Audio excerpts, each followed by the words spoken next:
Go ahead. Let's go to this caller. 1608. Hey guys, can you hear me? Yeah, what's up, man? Welcome to the show. Hey, how's it going? Appreciate all you guys do. Been listening for about 2 years now. Awesome. Questions for Steve. I'm starting to study for the CPA at the end of May. Pretty much kind of what you just gave the advice to the first caller about doing the community college credits. I work for a CPA firm already, so I'm just kind of trying to knock everything off right now. And then the timeline kind of gets me to the end of May where I could start studying. So my question is just any advice that you have for studying, time management, if something was to fail where you don't pass a part, like what advice do you have? And then any side hustles after you pass the CPA that you would recommend for people to do? Okay, so now you're still working for the CPA firm or no? I am. I have a full-time job there. Okay, it's going to be tough. I don't know how busy you are with them. I'm assuming you're full-time, but have you considered taking a refresher course to study for the CPA exam, like a Becker or something like that? Yeah, so my company pays for Becker, which is great. So just take that. Take that. And just get it done. Get it done as quick as possible. Get it out of the way. It's going to be tough. You're going to grind for the first, year or two. You're going to try to get, you're going to try to get your parts.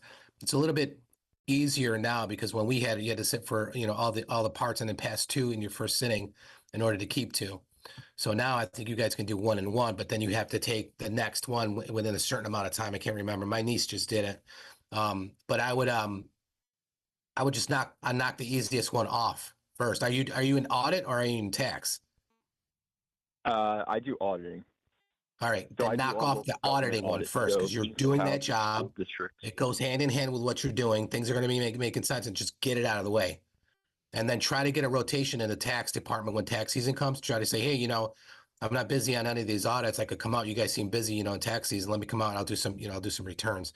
Then at that time, knock off your tax one. That's how I did it.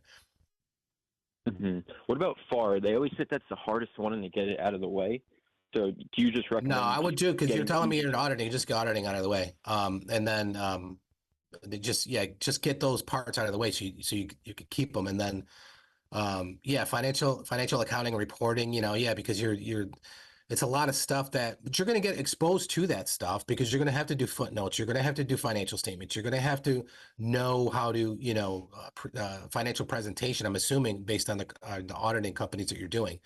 So then possibly if you don't do a tax rotation or whatever, then get into FAR after the auditing. But I would do the auditing first and then the FAR or the tax after. All right, great.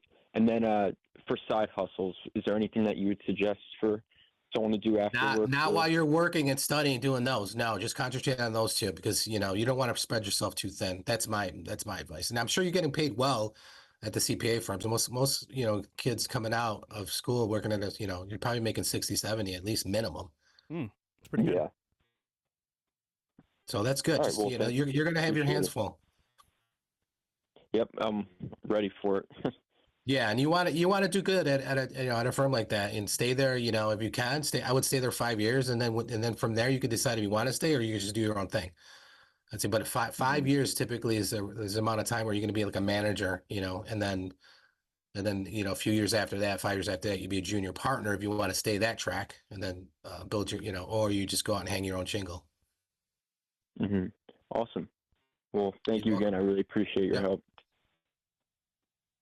All right. Some good advice. No, great stuff, man. It's always great whenever we got Steve in the house giving you guys all kinds of advice, especially for you guys that want to become accountants. They tell you, oh, yeah, go to college, blah, blah, blah. But Steve, telling you, hey, look, just go to the school that you get your degree. And then really what it's about is passing your CPA exam. That seems to be the most important thing here.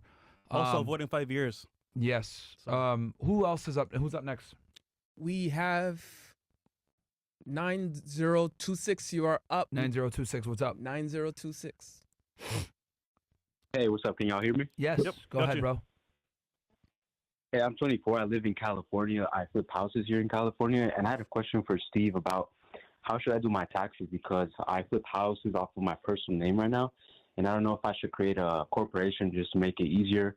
And my tax write-offs, I also have a janitorial business, and I'm writing off everything like floors, paint, through that business. So I don't know if I should create a corp for the house flipping. You know, it's interesting. Steve used to flip houses, so this is I literally the did. perfect person to ask. It's a wheelhouse. Yeah, literally, he used to do this. So go ahead, Steve. Take it away. Yeah, so definitely I would highly recommend forming an LLC and converting it to a S corporation. Get on my Instagram page and link in there. It's a book. It's really cheap. It's like $17. I walk you through the process of that step by step, everything you have to do, and it even applies to the jurisdiction of California. All 50 states I have it for. So it's got all clickable links. It's a smart PDF, so you could click in there. It's got little YouTube videos of what you have to do step by step going in there. But that's what I would recommend doing is because you don't want to file all that stuff on your personal income tax return. You're going to have capital gains, hopefully, because you're flipping properties for more than you bought them for. But you want to remove that activity off of your personal tax return, and then K1 the gain having come in, because this way your business activity is separate from your personal. And I talked about that on past shows. Why is that important? Because there's two different examination departments in the IRS. There's the examination department that examines and audits, examination meaning audits, businesses like S corporations, partnerships, and C corps. Then there's a different arm of the examination department that only focuses on personal. So by you doing all this flipping activity and business activity, you're putting that inside your personal, and you're putting that under the purview and jurisdiction of the people that handle the individual audits. And sometimes you're getting people in there that are not really skilled at business and knowing what you're doing and flipping houses and stuff like that. They're looking at different things to audit, and now you're putting your business activity on there, and it could be a nightmare. So you want to, what I say, just divide and conquer. This way you're kind of just putting less risk out in two different areas. Another tip I'd give you, bro, is get a credit card per business. This is kind of what I do with Steve. So I have a Fresh and Fit credit card, and I have a my real estate credit card, because I have a holding company that holds all my real estate. So that credit card I give to Steve that has all the charges for that, and then my other credit card is for Fresh and Fit. So he's able to basically separate the two businesses and be able to do both. So and I think, if I'm not mistaken, Steve, when it comes to real estate, that's the only time where you actually want to hold it in an LLC versus an S corp, right? Correct. Yes, and we talked about that too. Like, the limited liability came out of lawyers. Lawyers basically created this entity. And the reason why is because a lot of lawyers, whenever you see a firm, you're going to see like maybe 5 or 6 names on the wall, and like, okay, I'm going to go to Berlin, Patton, and Johnson. So that's 3 partners. All 3 partners have all different clients. So they wanted to limit their liability, because if, Mr. Berlin has a problem with a client and gets sued, it's only going to limit his liability to what he has personally in his assets, and it's not going to extend to the other partner. So that's why they did the limited liability. And the other reason that is good now is for properties. For instance, Myron has several properties. Each one of those properties has a separate LLC, because what he's doing, he's separating the liability and limiting the liability of any of the assets. If somebody should sue him on one of those assets, it can't go back to can't go to his another one. Should he have all those under one entity, now all of those assets are fair game to be sued as assets. Got it. One last question about the S corp. With the S corp, I could flip as much properties under that corporation, Correct. right? Correct. There's a way you can put a rental schedule. It's called 8825 form. It works just like a Schedule E on your personal. And I have lots of clients that file that form, 8825. And then the K1, there's a K1. I'm getting a little technical, but the K1 attaches to your 1040, but you still file your S corp. It's an information return. You don't pay any taxes on it. And that goes to a different department to get processed. And should it ever get flagged for audit, that goes to a different examination department than your 1040 does, your personal return. Yeah. All right, for sure. Thank you so much, Steve, for this advice. I'll definitely look into your Instagram and buy your book. You're welcome. And Myron and Fresh, I appreciate the show, man. This year, I'm making off of a deal already $90K.